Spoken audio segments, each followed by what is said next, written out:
Whether it was in the north, southeast, or in the southern part of the country, gunmen seem to hold Nigeria by the jugular with relentless attacks in the outgoing week.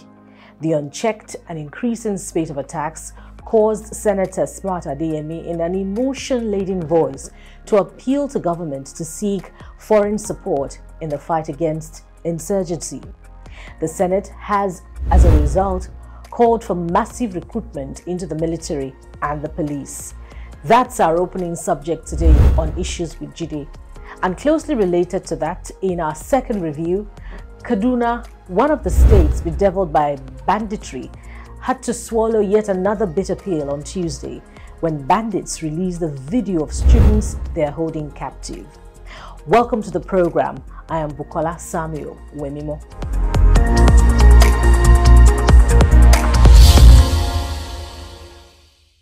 Thank you for joining us yet again. Welcome to the program Issues with Jide. I am Bukola Samuel Wemimo. Biko is glad to have you on the program again today.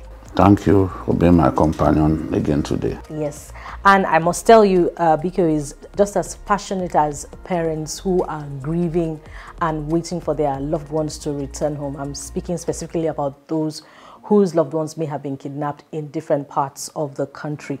Now, that takes us to, what turned out to be a very tense week, particularly at the National Assembly. We all saw how Senator Smart Adeyemi, in that emotion-laden voice, asked government to seek foreign help. But the Senate, in its own official position, is saying that there should be massive recruitment into the military and the police. Which would you go with, Biko? I'll go with all of the suggestions. I'm not going to leave anyone behind. The truth is, we need foreign support, not necessarily in terms of putting foreign troops on our soil, but in terms of providing us with game-changing weapons. The Americans have weapons that can help us to win this war. I've said before that if you had an Apache helicopter, you could be airborne here in Lagos and engage the enemy in Ibadan. It has that shooting range.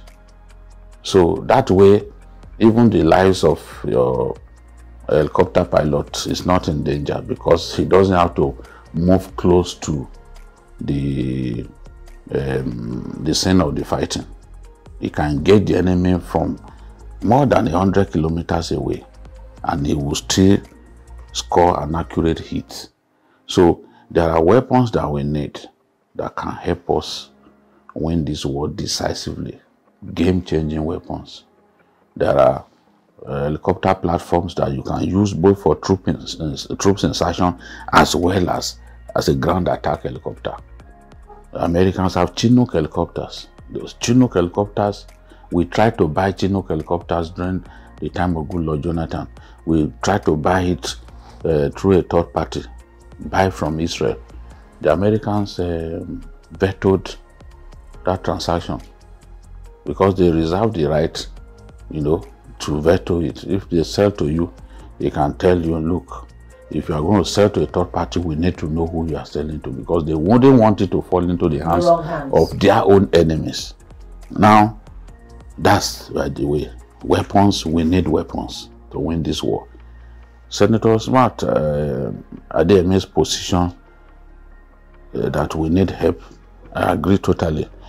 Then the Senate wants us to recruit massively into the armed forces. I also agree absolutely that is what we need to do at this time.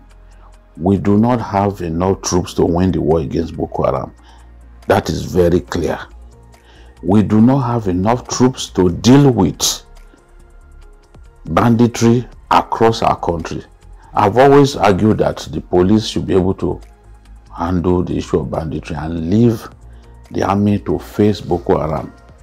Boko Haram is enough problem for the army. Boko Haram has acquired some capabilities now that they no longer fear the army. They are attacking army bases, even super camps. They are dislodging soldiers from super camps. So, whereas in our country we have the army posted to nearly all the states in the federation, keeping the peace. That's the responsibility of the police. So but it has to be a police that is sufficiently equipped. They will have enough APCs, they will have enough armored vehicles of their own, you know, to deal with this kind of threats.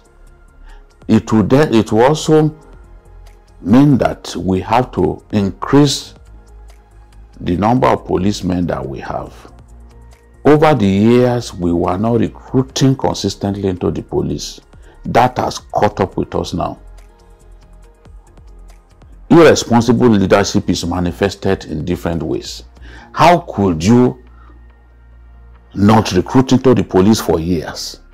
Yet, every year, policemen get killed, policemen retire, policemen even get dismissed. We now have a massive shortfall. Right now, we have the number of policemen that we have is in the region of 375,000. That is too low for the population of Nigeria. The UN recommends that you need 450, one policeman to 450 persons. 450 citizens to one policeman. That is the recommendation. That is what the UN recommends. But as things stand, we have in our country, the current ratio is one policeman to 550 citizens. Yes, to 150. Now, what that means is we have to consistently recruit 30,000 policemen every year for the next 5 years meets the target. For us to be able to meet the UN recommended ratio. We are a nation of about 200 million people. We do not have more than 200,000 soldiers. I doubt if we even have up to maybe 160,000 soldiers at this time. These sort of things are difficult to say on a public forum, but we do not have enough soldiers. When you look at a country like Algeria, Algeria is way smaller than Nigeria in terms of population, but it has, when you combine the number of troops at their disposal to the reservists at their disposal, they have more than 700,000. You know, and that's why it's a country that you've got to respect. After Egypt, Algeria is the strongest military nation in Africa. You have to think twice before confronting them. You know, well, look at where we are. And so that is the concern, BKO. In a country where government officials are accusing each other of printing money in order to fund the budget, where are the resources to massively recruit and to sustain in terms of wage bill, even if it did that? The Senate has asked the executive to forward to it the financial implications, you know, so that if it needs to make emergency appropriation of funds, then it will go ahead and do it. We are in a situation in which we do not have a choice. Our country is bleeding, as the Minister of Defense said. You know, we are hemorrhaging badly, and if we are not careful, it will consume us as a people.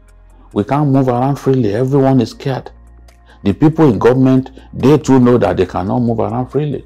They dare not travel, like on the Abuja-Kaduna highway, for example. They hop into the train. Thank God for Goodluck Jonathan, who came up with that, the idea of the Abuja-Kaduna train. Where would we be today? A lot of them can't travel by road. You see big people, they go and keep their convoys of 7, 8 cars at the train terminal. They enter the train. They dare not go by road because they will be targets to the bandits. Yeah. So it's that bad for everyone. So if the president needs more funds to be able to carry out this massive recruitment, I'm sure the Senate will be prepared to do whatever it takes to assist him to get the funds available. Yeah, I wish we could expand the topic on Senate's position and Senator Smart Adeyemi's